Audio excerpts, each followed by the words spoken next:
Good evening. It's such an honor to be here today, and thank you, Governor Ige, for those wonderful remarks. It was such a great season for all of you ladies. Coach Shoji asked me to come and share a little bit about my story and some of the lessons that I have learned along the way from being an athlete to where I've come down that unorthodox path. So I'm going to tell you a little bit of a story, and we're going to start all the way back when I was 5 years old. I promise it's going to make sense, but two big things happened in my life. The first series of events is my family's truck broke, and then our television broke.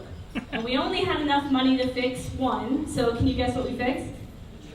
Not the television. We fixed our truck.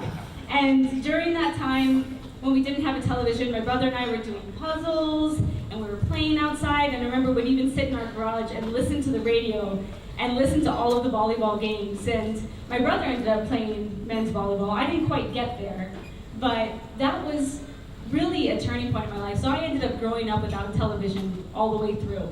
And the second thing that happened is a jump rope team came to my school, and I remember clearly looking up at them going, wow, they are so cool. They can do crisscrosses and double unders, and I was a determined young girl back then. And I said, Mom, I want to be a jump roper. So luckily I have super cool parents, and they let me join a jump rope team. I promise this will all make sense. And so because I grew up without a television, I ended up doing a lot of activities. I played the violin, I danced hula, and I played volleyball, and I did water polo. And so I was blessed when I got to the University of Hawaii. I walked on to the Wahine water polo team. And I know you can't really tell in my high heels, but I'm only 5'2". I'm not very big.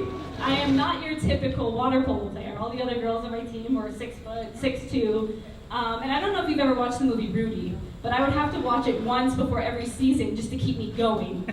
And so I learned a valuable lesson though, because I was used to being the captain and the star in high school.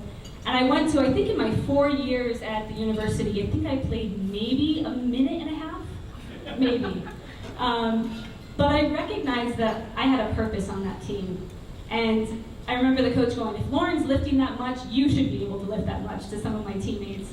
And I really learned that valuable lesson. I mean, if you had 6 liberos on the court, probably wouldn't be super successful, or if you had 6 middle blockers. Everybody has a role and a purpose. And one of those roles at UH was really starting a community service program for the athletes. Because I grew up in Hawaii, and I remember the turning point. One of the things that happened was when I was 12 years old, I went to a Wahine volleyball camp. And I remember how special that was to me. There, I had Costas Theodorides and Melody Eckmeyer, and Coach Oji, even you signed my t-shirt. And that t-shirt meant so much to me that I hung it up in my closet, and I never wore it. And I still have it today. You can tell it looks a little worn. Here, Coach Shoji, your signature's right there. But it's kind of it's a signal, and it's a symbol of how much you mean to the people here in Hawaii and how much you're a role model. And I know it gets difficult when you're an athlete. You go to practice in the morning, and then you go to class, and then you go to practice again, and then you go to study hall, and you forget how much the fans are looking at you and the kids are looking at you. And one of the former Wahine volleyball players and former Miss Hawaii, Racine Wolford, once told me something that I thought was so profound. When she was Miss Hawaii, she said, when I'm out and someone comes up to me, it might be the 500th person I've talked to that day, but that is the first time that they are meeting Miss Hawaii. And that's really similar to what you do all the time at the games. It might be the 500th fan that's come up to you, but it is the first time they're meeting you, and that interaction is special. And my t-shirt is evidence of how you can shape and change someone's life just with that simple hello and a high five. And so I want you, just don't ever forget that. It makes a really big difference.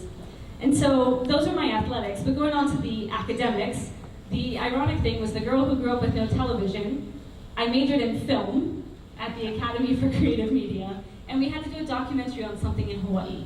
And people were doing surfing and hula, and I had just been with my roommate. She'd given up her Miss West Oahu crown. So I was as tomboy as they come. I didn't wear high heels, I didn't wear makeup, and jokingly told my teacher I'm gonna do my documentary on the Miss Hawaii pageant. She goes, I love it, Lauren, do it. They entered me, and the director said, you need a talent. Can you guess what my talent was? I jump roped. The poor woman almost had a heart attack. and ended up being thrown into Miss Hawaii that year. And not surprisingly, I didn't win. But as a slightly competitive person, I went back my second year, I didn't win. But I was always told to always keep trying, and the third time's a charm. And so I went back my third year, and guess what happened? I lost. So some might say I'm crazy, but I went back my fourth year, and I was finally blessed to win the title of Miss Hawaii. I might be crazy, but my failures taught me a lot and pushed me to where I am now. So I went to Miss America, first person in 90 years to ever jump rope for their talent. I was contestant number 1 and was blessed to win the talent portion at Miss America jump roping. Wow.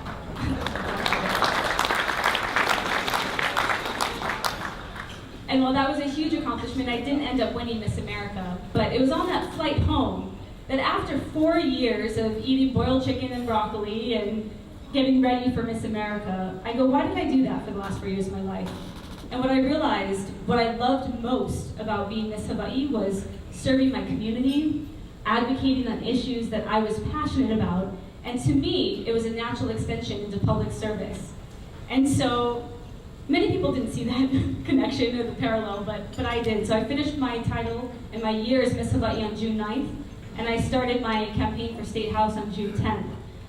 And I had many things stacked against me. I was 24 years old, a young female who had never been involved in politics. I had a film degree, I did not have a law degree, and it wasn't always easy. And sometimes it was those who were closest to me that doubted me the most or told me, you know, maybe you're a little young now, give it a little bit of time, or I don't think this is the right path for you. And wanted just to encourage you girls that when you go on and when you continue to conquer the world and do great things, recognize that it's not always going to be easy, and you really have to dig deep and recognize why you're doing something. And I knew that I wanted to serve the community where not only I was born and raised, but my parents, my grandparents, and my great-grandparents, and my great-great-grandparents, because it was special to me.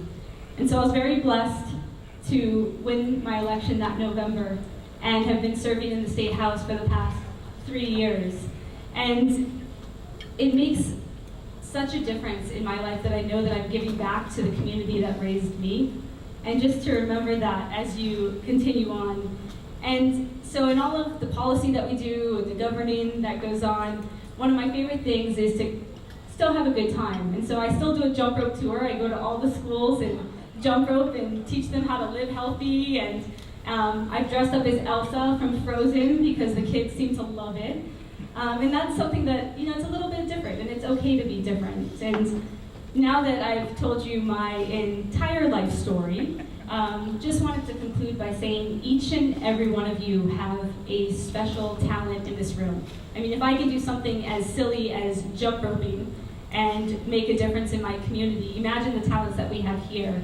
And I challenge each and every one of you as you go on to use those talents to make a difference in your community, in your state, and in our wonderful nation. And just congratulations again on a wonderful season, and thank you for letting me share my story.